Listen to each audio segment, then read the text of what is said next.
Right. So today, we are going to dive into some pretty significant developments. When you see a country like Russia, a country with, the weight that they have geopolitically, announcing a mobilization of troops like this, it really makes you stop and think. Oh, yeah. And the scale of this mobilization is pretty remarkable. We're talking about 160,000 individuals. It's a big one. It's not your average, troop rotation or military exercise. Mm-hmm. This is something that has the potential to really send shockwaves across the world, especially with everything else that's going on right now. So let's really unpack this and try to make sense of what this mobilization actually means. Yeah, that's a great place to start because just that number itself, 160,000 for a spring draft, that already exceeds what we've seen from them in recent years by quite a bit. Right. So that alone is, not just about replacing existing personnel. This is about expanding their capabilities in a pretty serious way. Yeah. Yeah. And when we look at the specifics of this mobilization, we see that Vladimir Putin, he signed the decree for this spring military draft. And the aim is to bring in these 160,000 Russian citizens for military service. This is set to take place between April 1st and July 15th. Okay.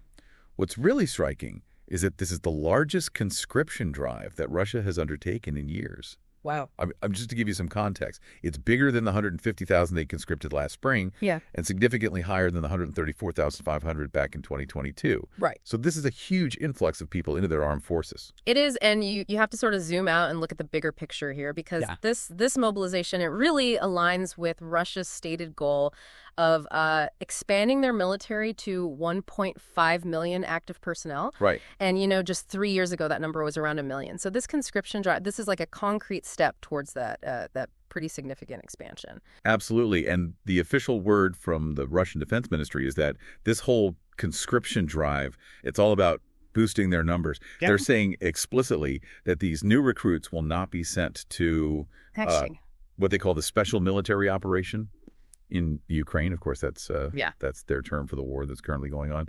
And Vice Admiral Vladimir Semyansky, he even went on record and said these conscripts would not fight in Ukraine.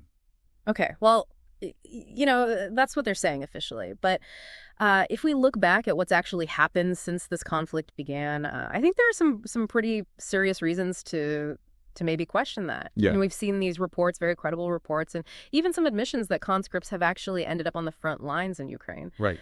In some cases, it seems they were pressured into signing contracts. In other cases, it seems like they were straight up misled about where they were going to be sent. And we also know that Ukraine has reported capturing Russian conscripts. Yeah. Exactly. So we've got this massive mobilization taking place right in the thick of things in Ukraine. It's a very intense phase of the conflict. And it's hard not to be at least a little concerned about what the real intentions are here. Are these new conscripts going to end up in the fighting despite what they're saying publicly? Yeah. And just to add to that, the pool of people who are even eligible for this draft, that has also grown. Oh, right. Since last year. The maximum age for conscription in Russia, it's been bumped up from 27 to 30. Oh, wow. So now a bigger chunk of the young male population is potentially subject to being called up. It's interesting, too, how they're actually delivering these call-up notices. That seems to be changing as well. Oh, how so? Well, they're still using the traditional method of sending them by mail, but there's a definite shift towards doing it electronically now. Okay. More and more people are getting these notices through the state services website, that's Gosislugi, and in Moscow they're using the mos.rucity website. Feels like a move to make the whole process a lot more efficient and maybe even harder to avoid. Yeah, that definitely makes sense. I mean, that shift to electronic notification, that probably is aimed at streamlining the process and maybe increasing how quickly and how many people they can actually reach with these conscription efforts. Right. But at the same time, you see this other trend emerging. More and more Russians are trying to find ways to legally avoid this military conscription. They're looking for this alternative civilian service. Interesting. And human rights lawyers, they're saying they've seen a big jump in the number of people asking about this. And they also point out that with each call-up since the war began, the rules, and how they're actually enforcing them, it all seems to get a bit more unpredictable. Which I imagine creates a huge amount of uncertainty and anxiety for the people who are eligible for the draft. For sure. And it's not just about conscription either. right? Right. Russia's been really actively trying to recruit contract soldiers. They're offering some pretty attractive salaries and sign-up bonuses from what we're hearing. Right, they're pulling out all the stops. And there were even those reports a while back about them enlisting thousands of soldiers from North Korea to help out with their operations in Ukraine, specifically in the Kursk region. That's right. It's a pretty multi-pronged approach they're taking. They're going after contract soldiers, they're doing this large-scale conscription, and they're even bringing in foreign fighters. All of this really shows just how much manpower this conflict in Ukraine is demanding. So when you look at this big push to expand the military, what do you think is the main motivation behind it? I mean, the Russian Defense Ministry, they've said publicly that it's a response to what they call growing threats from the war in Ukraine and the expansion of NATO, which now includes Finland and Sweden. Yeah, that whole narrative of facing an external threat, that's a pretty classic tactic. Right. By framing this military expansion as like a necessary response to these dangers from Ukraine and NATO, they're trying to, make it look legitimate both to their own people and maybe even on the international stage. Right. It's about controlling the story and justifying why they need to spend more on the military and why they need to mobilize more troops. And, you can't underestimate the addition of Finland and Sweden to NATO. That's a big shift. Oh, absolutely. That dramatically increases NATO's direct border with Russia, and it changes the whole security situation in the Baltic Sea region. So Russia sees that as a serious strategic challenge for sure. So let's talk about how this troop mobilization fits into the current situation in Ukraine. Yeah. Because we're hearing reports that Russian forces have been making some steady progress in eastern Ukraine, specifically around the Pokrovsk area of Donetsk. Yeah. And they haven't let up on their air attacks on Ukrainian cities either. They're putting huge pressure on the civilian infrastructure there. Yeah. I mean, the timing of this big mobilization coming right alongside these advances in eastern Ukraine, it's definitely telling. Yeah. It makes you think that they're not only planning to hold on to the territory they've taken, but that they could be gearing up for even more offensive operations. And those continuing airstrikes on Ukrainian cities, that's another part of their strategy. It seems like they're trying to wear down Ukraine's ability to fight back and also to break the spirit of the civilians. And despite all this fighting and the troop buildup, there have been some attempts, at least, to negotiate a ceasefire led by the U.S., but it sounds like those efforts have completely stalled. Yeah, it's not looking good. We even heard that President Trump was pretty angry with Putin over what he called bad faith negotiations, and even threatened to put secondary tariffs on Russian oil. But the Kremlin, they've just brushed off these tensions. Of course they have. It seems like the two sides are just so far apart. Yeah, I think the breakdown of these ceasefire talks, it really highlights the huge gap in trust between them and how fundamentally different their goals are. Russia, Ukraine, their respective allies, they all want completely different things out of this, and Trump's anger and the threat of tariffs, that could be a sign that the U.S. is taking a tougher stance. Right. But the Kremlin just dismissing it all, that shows they're still committed to their current plan, whether it's military or political. And there was also that talk about a more limited ceasefire agreement, specifically dealing with attacks on Ukraine's energy facilities. But even that seems to have fallen apart. Oh, wow. Russia accused Ukraine of launching drone attacks on their territory, and then Ukraine reported that a Russian attack took out a power facility in Kherson, leaving 45,000 people without electricity. That's awful. It just feels like any hope for de-escalation is incredibly fragile at this point. It is the energy infrastructure. It's become like a central battleground in this conflict. Yeah. They're both accusing each other of attacking these facilities, and it shows how little trust there is between them. It's almost impossible to establish any kind of real agreement. And these incidents, they just make things worse. They escalate tensions, and they make a broader ceasefire seem even further away. It's interesting, though, because even though the diplomatic efforts seem to be failing, we're seeing reports that the U.S. has actually stepped up its military aid flights to Ukraine. Oh, really? Yeah, it sounds like numerous flights have been delivering supplies via Poland. Yeah. So even as the diplomacy breaks down, the military support for Ukraine from its allies seems to be increasing. Yeah, I think that increase in military aid from the U.S., you can interpret that as a pretty clear signal that they're still committed to helping Ukraine defend itself against Russia, even while the diplomatic options are blocked. Right. And it probably also shows that they recognize that this conflict could go on for a long time and that Ukraine is going to need consistent support from outside to keep up the fight. There was also some confusing information going around about the possibility of elections in Ukraine. Oh, tell me about it. Initially, there were some reports that they might be getting ready for elections after a potential ceasefire. Right. But the Ukrainian presidential office, they quickly denied those reports. Well, yeah, I mean, the whole idea of holding elections in a country that's at war and has parts of its territory occupied, that's incredibly complicated. Of course. It's a good idea in theory to get back to democratic processes, but in practice, how do you ensure a free, fair, and safe election in the middle of all this? It's a massive challenge. And then there's the drone warfare, which continues to be a defining feature of this conflict. Oh, no, it's relentless. Ukraine said they were attacked by 131 Russian drones in just one night. Wow. They claim to have shot down 57 of them, but 45 were reportedly lost from radar without causing any damage. That's a concern.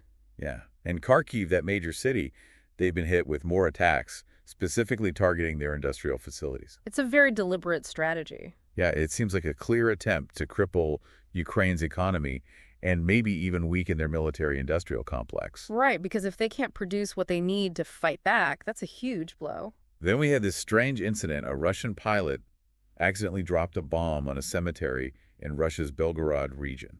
Oh my gosh. It's not something you hear every day. Not at all. It just goes to show that even in military operations, things can go wrong. The unexpected can happen. Yeah, for sure. That incident, while definitely unusual, it is a reminder that there's a human element to all of this. Right. And there's always the potential for mistakes, even when you're far away from the actual fighting. It's not the kind of publicity any military wants. Not at all. Now, from Ukraine's perspective, President Zelensky, he's been very clear that he believes Russia is stalling the negotiations on purpose. Okay. He thinks it's a tactic to give them time to grab more territory. He said Putin is only focused on war and emphasized how important it is for Ukraine to keep strengthening its defenses. It seems pretty clear that the Ukrainian government sees this latest mobilization as a sign that Russia is planning more offensives. Yeah, that assessment from Zelensky, it lines up with what most people in Kyiv are thinking. They see Russia's actions as being driven by a desire for more land, not by any genuine interest in peace.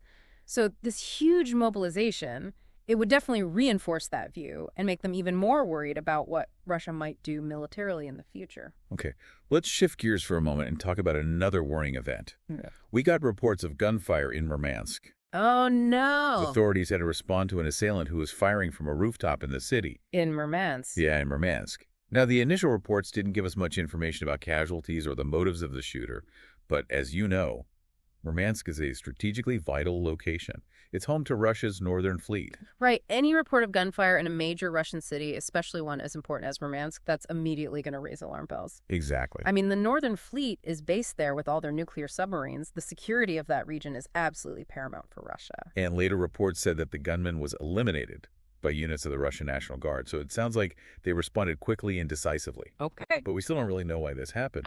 It's unsettling. It's hard not to speculate. Was it politically motivated or was it just some random act by a troubled individual? Right. But the fact that we don't have more information about it is definitely concerning. Yeah, I mean, the lack of details about what was behind the Murmansk incident, that's pretty standard in these situations, unfortunately. Right. We just don't know if it was a one-off thing or if it points to some bigger internal problems. The fact that they said the guy was eliminated instead of arrested, that could mean they're trying to control the narrative and prevent people from looking too closely. Okay, moving on to another area where tensions are running high. We're seeing reports that Iran has put its missiles on combat readiness. Oh, wow. They've got them in underground bases and launchers ready to go, and they're saying they're doing this because of potential escalation from the United States. And this all comes after those reports that the U.S. has been amassing B-2 bombers at their base in Diego Garcia in the Indian Ocean. This is a serious development. I mean, this is a significant escalation from Iran, both in terms of their actions and what they're saying. Right. The timing of this happening, right when we're hearing about the U.S. building up its military presence in the region, it suggests that Iran is on high alert, and they're making it very clear that they're willing to respond forcefully if they feel threatened or attacked. This creates a very volatile situation where either side could misjudge the other's intentions and things could spiral out of control. And Iran has even issued a direct warning saying they would retaliate against the U.S.-UK naval base on Diego Garcia if there's any attack on Iran. That's a pretty serious threat. Yeah, it is targeting Diego Garcia, which is a crucial strategic asset for the U.S. in the Indian Ocean. Right. That would be a major escalation with huge geopolitical consequences. It really underlines how sensitive and dangerous the security environment is in the Middle East and how interconnected global power dynamics are. Absolutely. Yeah. Now, in a more secretive and maybe equally concerning development, an unidentified drone was spotted multiple times flying over an EU research center in Italy before it vanished. It's suspected to be a Russian reconnaissance UAV, a drone designed for surveillance. Wow. Now, this research center, they work on some pretty sensitive stuff like nuclear energy security and space technologies, and it's also located near facilities that belong to the defense company Leonardo. Oh, no. So, naturally, there are concerns about espionage. Of course, imagine someone flying a camera over your most secret research facility over and over again. That's a huge red flag. Yeah, and the fact that it was able to evade detection and then just disappear raises questions about potential weaknesses in air defense systems. Yeah, you have to wonder how they didn't see this coming. It's given me flashbacks to those other unexplained drone sightings we've heard about around the world, and the suspicion that it could be Russian adds a whole other layer to this incident. Yeah. It highlights those ongoing intelligence and counterintelligence games that are being played by different countries. It does, and the fact that this unidentified drone could fly over such a sensitive location in the EU multiple times without being stopped and then just vanish, that's a serious security breach. It needs a thorough investigation, and it really highlights the increasing role that drone technology is playing in modern espionage and the challenges we face in trying to counter these kinds of threats. Okay, let's bring it back to Russia's broader military expansion.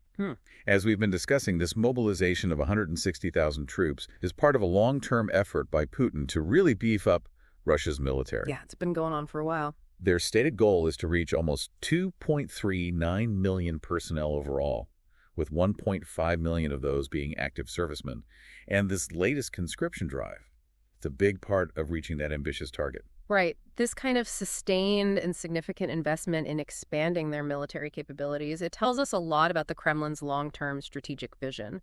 You know, a lot of analysts see this buildup as preparation for a long, drawn-out conflict in Ukraine, and possibly even as a way to prepare for a future confrontation with NATO, especially if NATO ever decides to send ground troops to Ukraine. It's about projecting power and making sure that Russia has the military muscle to go after its geopolitical goals. And some analysts have also pointed out that this specific conscription drive is probably meant to ensure that Russia has not just a strong active force, but also a large pool of reserves. That's essential. That would be critical for keeping a long-term conflict going and dealing with potential losses or the need to rotate troops.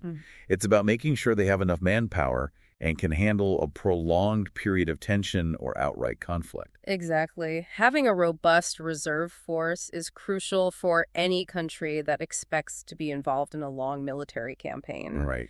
This massive mobilization, it really suggests that the Kremlin is getting ready for a sustained period of global instability and possible conflict, not just in Ukraine, but potentially on a wider scale. So today's breakdown shows us a world facing some very serious and interconnected security challenges. Absolutely. We've got this huge troop mobilization in Russia happening against a backdrop of failed peace talks in Ukraine. A war that's still raging and rising tensions in other crucial regions like the Middle East and even within Europe. That's a lot to keep track of. The connections between this mobilization, the worrying incidents in Murmansk in Italy, and Iran's aggressive posturing, they all suggest that we're entering a period of heightened global uncertainty. I agree. These events, they may seem separate at first glance, but they're all part of a bigger and more complex geopolitical picture. Right. They highlight how fragile the current international order is and how quickly things can change in terms of global security. It's a lot to think about. So what are the implications of this significant military expansion by Russia? What does it really tell us about their long-term goals, and how might it reshape the geopolitical landscape in the years to come? We want to hear your thoughts on this complex issue, so leave a comment below. And if you found this analysis helpful, please share it with anyone who needs to understand these critical developments. Be sure to subscribe to the Military Breakdown podcast for more in-depth analysis like this. And don't forget to check out our other episodes for more insights into global security issues.